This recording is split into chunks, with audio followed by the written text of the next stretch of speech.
kulanka golaha wasiirada oo uu shir gudoominayay ra'iisul wasaaraha jamhuuriyadda federaalka ee Soomaaliya mudane Cumar Cabdirashiid Cali Sharmaake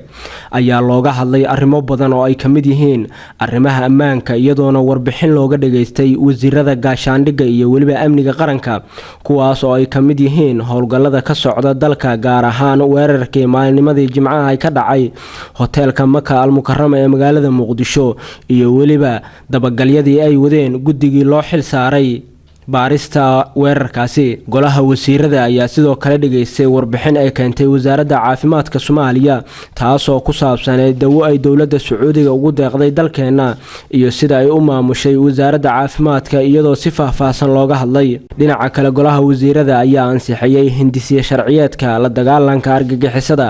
kaas oo ay horay golaha u horgeysay wasaaradda amniga qaranka ee xukuumadda Soomaaliya. wasaaradda arrimaha dibadda ee Soomaaliya ayaa golaha horgeysay sidoo kale